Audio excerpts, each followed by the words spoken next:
अगर आपने India versus England का सेमीफाइनल मैच नहीं देखा तो आपने साल का सबसे खतरनाक मैच मिस कर दिया।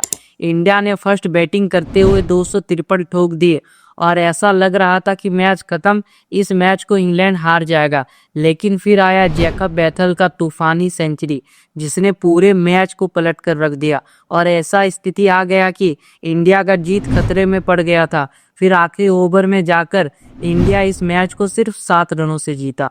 तो इस वीडियो में हम जानेंगे पूरा डिटेल, क्या हुआ मैच में, क्या नहीं, कैसे जीता इंडिया इस मैच को।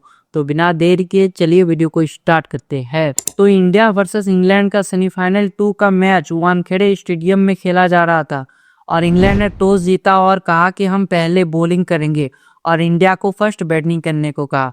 इंडिया की तरफ से ओपनिंग करने आए अभिषेक शर्मा और संजू सैमसन, लेकिन इंडिया का शुरुआत बिल्कुल भी बढ़िया नहीं रहा क्योंकि अभिषेक शर्मा फिर से आउट हो गए और ऐसा लग रहा है कि T20 वर्ल्ड कप 2026 में सबसे खराब फॉर्म अभिषेक शर्मा का है क्योंकि एक भी मैच में अच्छा परफॉर्म नहीं कर पाए। सिर्फ जिम्बाब्वे के खिलाफ 55 रनों का पारी खेला था। उसके बाद से इनका बैड फॉर्म स्टार्ट हो चुका है, लेकिन फिर पारी को संभाला संजू सैमसन ने। इंडिया का 20 रन पर पहला विकेट गिरा, लेकिन उसके बाद भी इंडिया ने पावर प्ले में 67 रन बनाए। संजू सैमसन ने बहुत ही बढ़िया पारी खेला और मैच तब बदला जब हैरी ब्रूक ने संजू सैमसन का कैच छोड़ दिया। और आप सोच भी नहीं सकते कि संजू सैमसन ने अपने करियर का सबसे बढ़िया पारी खेल दिया, वो भी सेमीफाइनल में कैच छूटने के बाद। 90 रनों का पारी खेला संजू सैमसन ने और ऐसा धोया इंग्लैंड के बॉलर्स को कि उनको फिर से इंग्लैंड जाना पड़ जाए, ऐसा हालत कर दिया था संजू सैमसन। ईशान किशन ने बहुत ही बढ़िया पारी खेला, कैमियो पारी कह सकते हो। 39 रनों का पारी खेला और इंडिया के बैट्समैन पूरी तरह इंग्लैंड के बॉलर्स पर हावी हो चुके थे। संजू सैमसन और ईशान किशन बहुत ही बढ़िया बल्लेबाजी कर रहे थे और इन दोनों ने 97 रनों का पार्टनरशिप किया था, जिसमें ईशान किशन ने 39 रन बनाया और उसके बाद ईशान किशन आउट हो गए। लेकिन उसके बाद भी संजू सैमसन का तूफान रुकने का नाम ही नहीं ले रहा था। क्या ही पारी खेला बॉस संजू सैमसन ने। 89 रनों का शानदार पारी खेला, 42 बॉलों में और स्ट्राइक रेट 210 का था सर जी। बहुत ही बढ़िया पारी खेला संजू सैमसन ने, जो सालों साल याद रखा जाएगा। जो पिछला मैच था वेस्टइंडीज के खिलाफ, वहां पर 97 रनों का पारी खेला। उसके बाद इस इनिंग में बहुत ही बढ़िया पारी खेला 89 रनों का, और जो मोमेंटम शिफ्ट करके गए थे संजू सैमसन, उसको जारी रखा शिवम दुबे और हार्दिक पांड्या ने। क्या ही ताबड़तोड़ बल्लेबाजी किया हार्दिक पांड्या और शिवम दुबे ने। 25 बॉल में 43 रनों का धुआंधार पारी खेला शिवम दुबे ने। उसके बाद सूर्य कुमार यादव आए, जो कि शिवम दुबे के बाद आए, वो जल्दी आउट हो गए। लेकिन उसके बाद हार्दिक पांड्या और तिलक वर्मा ने भी जो पारी खेला वो काबिले तारीफ था। हार्दिक पांड्या लगातार छक्कों का बारिश कर रहे थे। 12 बॉलों में 27 रनों का पारी खेला और उसके बाद तिलक वर्मा ने जोफ्रा आर्चर के एक ही ओवर में 3 छक्के लगा दिए और 7 बॉलों में 21 रन बनाया और इंडिया ने 20 ओवरों में 253 रन ठोक दिए। और T20 वर्ल्ड कप के हिस्ट्री में दूसरी बार इतना बड़ा स्कोर किसी ने किया था।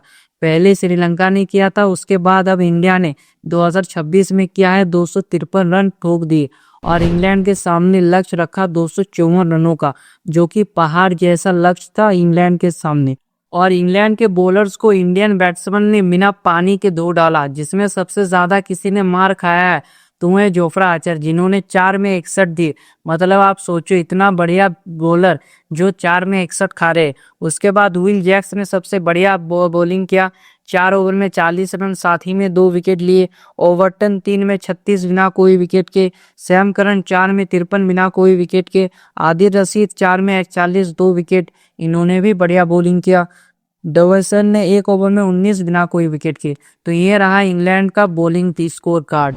इंग्लैंड के सामने पहाड़ जैसा लक्ष्य था और इस पहाड़ जैसे लक्ष्य का पीछा करने उतरा था फिल साल्ट और जॉस बटलर। और इंडिया ने शुरुआती में दबाव बनाना शुरू कर दिया था और इंग्लैंड का पहला विकेट 38 रन पर गिर गया था फिल साल्ट के रूप में, जिसका विकेट लिया था हार्दिक पांड्या ने। और साल्ट ने सिर्फ 5 ही रन बनाया और वो जल्दी आउट हो गए। उसके बाद हैरी ब्रूक आए, द कैप्टन, वो भी ज्यादा देर टिक नहीं पाए और सिर्फ 7 रन बनाया। और फिर जो हुआ वो अविश्वसनीय था। किसी भी ने नहीं सोचा था कि जैकब बैथल ऐसा कारनामा कर जाएंगे जो सालों साल याद रखे जाएंगे। उसके बाद चौके या छक्के में डील कर रहे थे जैकब बैथल और सिर्फ 19 बॉल में अपना हाफ सेंचुरी पूरा किया और इंग्लैंड को 10 ओवरों में 119 रन तक पहुंचा दिया अकेले अपने दम पर जैकब बैथल ने। लेकिन इसी के साथ इंग्लैंड का विकेट भी गिर रहा था। 119 पर 4 विकेट गिर गए थे। इंग्लैंड अभी भी मैच में था और ज्यादा रन नहीं चाहिए थे। जैकब बैथल ने अपनी सेंचुरी पूरा किया सिर्फ 45 गेंदों में और जब तक जैकब बैथल थे क्रीज पर लग रहा था कि इंग्लैंड इस मैच को जीत जाएगा, लेकिन दूसरी तरफ विकेट गिरते रह गए।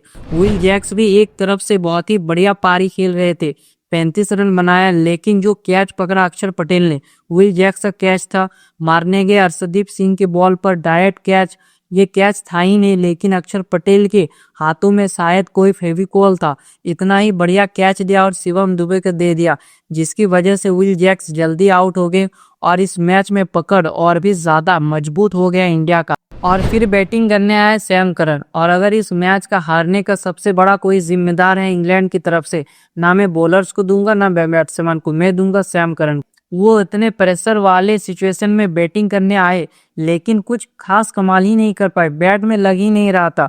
भले ही उन्होंने चौके लगाए लेकिन खास कुछ संपर्क नहीं हुआ। 14 बॉल में सिर्फ 18 रन बनाए, मतलब शायद जब 30-32 बॉल बचे थे तब उतरे थे और वहां पर ऐसा पारी खेलना जो कि बिल्कुल भी शोभा नहीं देता सैम करन के ऊपर। तो इस हार का सबसे बड़ा जिम्मेदार मेरे हिसाब से सैम करन होंगे, जिन्होंने जैकब बैथल का बिल्कुल भी साथ नहीं लिया। अकेला खिलाड़ी क्या ही कर देगा, तो सैम करन को साथ देना चाहिए था। और इंडिया की तरफ से हार्दिक पांड्या और जसप्रीत बुमराह ने क्या ही बॉलिंग किया।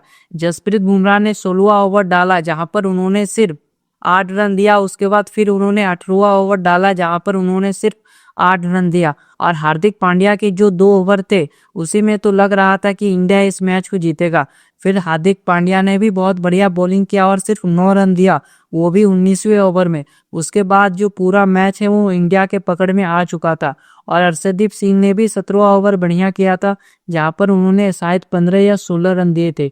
और आखिरी ओवर में जैकब बैथल रन आउट हो गए। हार्दिक पांड्या का धुआंधार थ्रो था और कीपर थे संजू सैमसन, जिसने रन आउट कर दिया। उसके बाद मैच का पूरा मोमेंटम ही इंडिया की तरफ आया। 6 गेंदों में 30 रन चाहिए था तो हो गया 5 गेंदों में 29 रन, जो कि बहुत ही नामुमकिन लग रहा था। और बॉलिंग कर रहे थे शिवम दुबे। फिर बैटिंग करने जोफ्रा आर्चर आया और इनको जितना मार पड़ा था उतना तो मार नहीं पाए, लेकिन 4 बॉलों में 19 रनों का शानदार पारी खेला और इंग्लैंड इस मैच को सिर्फ 7 रनों से हारा।